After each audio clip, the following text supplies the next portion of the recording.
Hello everyone, Tom with Capo Fetish. Today we're going to talk about underrated debut albums from the 1960s. These are albums that are not talked about enough. They're not featured in a lot of top 10 debut albums of the 60s, etc. These are albums that need a little more love. They're great albums. They should be featured. I'm going to talk about it right now. We're going to start off here with 1967's debut from PRL Harum. This is an album that not only launched a totally influential song, Whiter Shade of Pale, very unique song in the history of rock, but also what is overlooked is PRL Harum as an albums band. They're kind of looked up as a, should we say, like a one-hit wonder or a two-hit wonder, and they're so much more than that. And their debut showcases right off the bat that PRL Harum was doing something really unique and different than anybody else. You have Gary Brooker on lead vocals, very influenced by Ray Charles, just an amazing voice.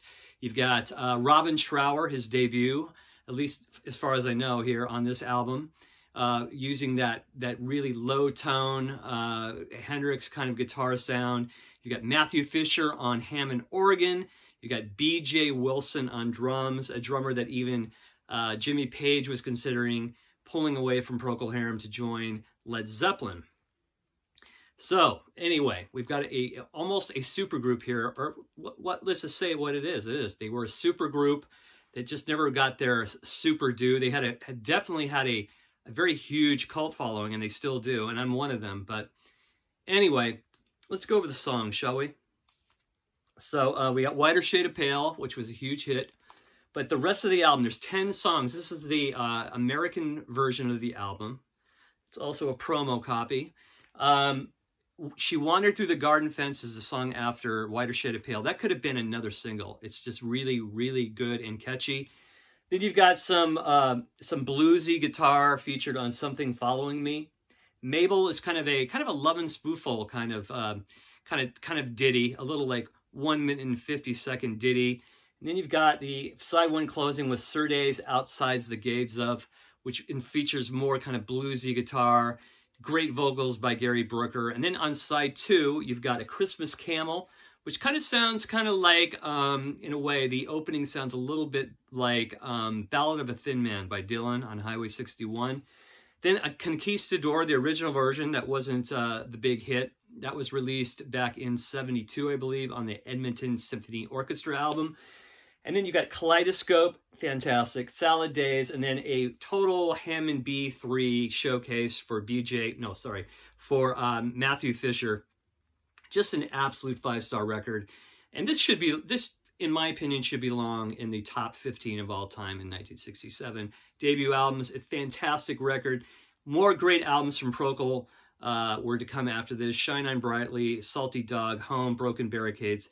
But this is their debut, and this is a great debut. Another one is 1965's Do You Believe in Magic from the Love Spoonful. This is a band that is so overlooked today, and they were so different than anybody else at the time. All their singles were just absolutely amazing and different, and their albums as well carried a lot of great songs. This one including, you got Do You Believe in Magic, the title track, Blues in the Bottle, Sport and Life, all these really cool influences coming into the band. Bluegrass, you've got jug band, you've got folk, you've got rock and roll, and you've got the amazing, brilliant songwriting of John Sebastian.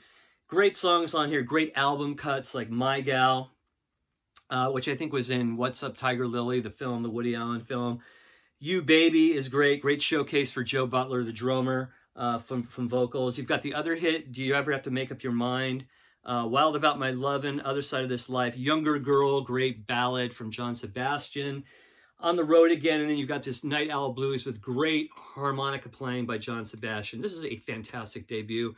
Not often talked about like Mr. Tambourine Man or a lot of those other debuts from the 60s, the folk rock 60s albums, but a great debut, and they too had great albums as well. The Daydream came after this, Hums of the Love Spoonful. All great, solid albums. You should check them out. So when people talk about country rock, the origins of country rock, you know, we hear about Sweetheart of the Rodeo, and we hear about The Gilded Palace of Sin by the Burritos, but how about Picking Up the Pieces by Poco? This is a fantastic record. You've got Richie Furay, formerly of Poco, and Jim Messina, who was on the last album last time around. You got Randy Meisner on bass, later to join the Eagles, but he bailed after a row with Richie Furay in the studio about mixing. I guess he wasn't allowed in the mixing during the mixing of this album. And then you've got incredible Rusty Young on pedal steel and George Grantham on drums. This is a fantastic record. It needs more love, folks. It opens up with What a Day, which was actually kind of an early, kind of a song that was featured in the Buffalo Springfield days. It's on their Buffalo Springfield box set. You've got Grand Junction, Picking Up the Pieces. The title track is fantastic. Great playing throughout, great like Beatlesque harmonies, great little clean guitar from Messina. And did I mention Messina already? Jim Messina also went on to Loggins and Messina later on. But just incredible pedal steel guitar from Rusty Young, featured on, what's that song called? Grand Junction. The album is just full of a great variety of songs. It has been said that Poco was too country for rock, too rock for country, but I don't know. I think this hits the sweet spot right in between. And just great songs. One of my favorite on here is Nobody's Fool, which was a leftover from the Buffalo Springfield days from Richie Furay. Great song, great hooks, great harmonies. Poco, Picking Up the Pieces from 1969. Great debut album. Another great one is from the unbelievable Laura Nero, her first album, The First Songs. A lot has been said about Eli and the 13th Confession in New York Tendenberry, but this first album has a lot of choice cuts on it. You got Lazy Susan, Blowing Away, Stony N, which Barbra Streisand did a cover of. You've got Wedding Bell Blues, which the Fifth Dimension covered, did a great version of. And then there's this really cool tune on here called He's a Runner. If you go on YouTube, there's a version of her playing this song solo on the piano. I think it was in the early 70s. Just, wow, breathtaking. And When I Die ends the album, which was a big hit from Blood, Sweat, and Tears. So yeah, great start for Laura Nero. A totally unique talent. And I think a lot more people are getting into her today. But this is a fine debut. Check it out if you can. Another one, too, is I think all three of their albums are absolutely fantastic, including the first one here. And this is Buffalo Springfield's debut from 1966. Has just a plethora of great songs. Now, this is probably my least produced album. It's probably their most least produced. And probably that's why maybe it doesn't get the love that Buffalo Springfield Again and Last Time Around does. But don't hear a lot of people talking about this album, but it has, of course, For What It's Worth, a huge hit. Go and Say Goodbye, which Richie Furay would later cover with Poco. Sit Down, I Think I Love You, great Stephen Stills song. Nowadays, Clancy Can't Even Sing. Great early song by Neil Young. Neil Young only gets one vocal on this album, Burned, which is kind of cool on side 2. Flying on the Ground Is Wrong is one of Neil Young's earliest, greatest songs. Did I really have to come out and say it, or did I have to come right and say it? Such great backup vocals. Out of My Mind, another great song featuring all of them singing. Great backup vocals, or at least 3 of them. But yeah, great album. More great stuff to come on the Buffalo Springfield Again album. They would really move into different territory. I think they were kind of splintering, so all the songs sounded real different. But that's why that album and this Last Time Around sounds so amazing. But this is probably the only album they were really together for real, all of them. And it shows. The production's a little limp, but the songs are fantastic. From 1966. This is an album I featured quite a bit over, the past year, but I have to mention it as far as debut records are concerned. The Left Bank, their first album, Walk Away Renee, Pretty Ballerina. Every song, in my opinion, is fantastic on this album, except for just 2 songs, Evening Gown and What Do You Know? They're kind of silly tunes, but the rest is just great Baroque pop. You've got Lazy Day, which is just a great little rocker. I Haven't Got the Nerve, the flip side to Walk Away Renee. Of course, Pretty Ballerina's on here, Walk Away Renee. She May Call You Up Tonight, Bartenders and Their Wives. I've Got Something on My Mind, Let Go of You Girl. Shadows Breaking Over My Head, just really great mid-60s pop. Check it out, Left Bank. Walk Away Renee / Pretty Ballerina from 1966. Another great debut from 1966 in a year of great albums is the debut from Tim Harden, Tim Harden 1. Just a really, really brilliant songwriter. And this is a very short album. I think it's under 30 minutes. But you've got the original version of Reason to Believe by Rod Stewart, which was on Every Picture Tells a Story. And you just got a lot of just excellent songs. Smuggling Man, Don't Make Promises, Misty Roses, How Can We Hang On to a Dream. Very unique singer. Nobody really sounds like Tim Harden. Really unique songwriter. I think his best album is Tim Harden 2. You should check that album. But this is a fine debut. You need to check this out as well. Another one, too. It's probably not super overrated, but nobody really talks about it that much. And I think it's just incredible. Traffic's Mr. Fantasy. This is the U.S. version, which I think is better. Features some of the singles that were out at the time in England. Paper Sun, Hole in My Shoe by Dave Mason. I mean, Dealer. Just an incredible mix of like jazz, pop, psychedelia, rock. It's just No Face, No Name, No Number is heartbreaking. Great song sung by Steve Winwood. Heaven Is in Your Mind, the title track, incredible. And a lot of this stuff still sounds really, it doesn't sound dated, you know, like a song like Heaven Is in Your Mind and the title track, Mr. Fantasy.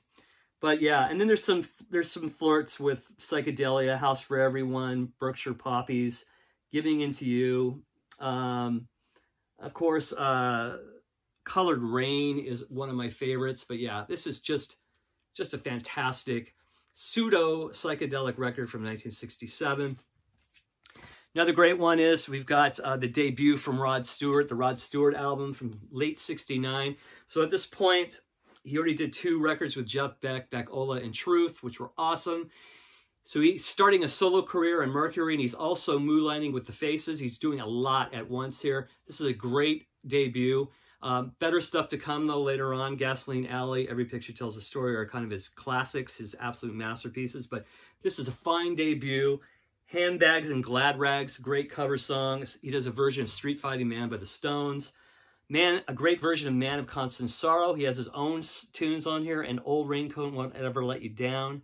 Dirty Old Town ends the album. This is Rod's early best here, along with Gasoline Alley and Every Picture. Just somewhere along the line, he kind of lost his voice, if that makes any sense. He lost the rasp, should we say. So another great one. 2 more we got going on here is the first album by Spirit. Great band, hard to label. They were a little jazz, a little pop, a little rock, all in this one interesting kind of rock and roll stew going on here. You've got Fresh Garbage, which had a little tension. It's been sampled. Uncle Jack, kind of poppy. You got a song on here called Taurus, which influenced Stairway to Heaven and actually took Zeppelin to court. And let's see here. A lot of great stuff. Straight Arrow. Last track on here, I can't read it here. Alaya. Goes on a little long, but really, really, really cool stuff and a great, great debut. Spirit from 1968. And last but not least, this is a great album. Great album here. This is the debut from Johnny Winter. The Progressive Blues Experiment. This is his first album before he was signed to Columbia. Every song on here is a gem, and it's really interesting, the sound of the recording. It sounds like it was recorded in like some hall. There's like that kind of hall reverb, you know? But you've got the classic Meantown Blues on here, and his playing is just off the charts. He just doesn't get enough credit these days. Great slide player, great player, and even a great singer. You've got 44 ending the album. Yeah, Meantown Blues, Help Me.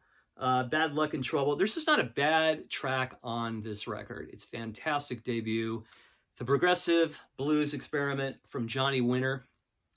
And there you go. Those are some great underrated debut albums. Check them out if you haven't heard them. Thank you for watching. Please subscribe, and we'll see you soon. Take care. Bye-bye.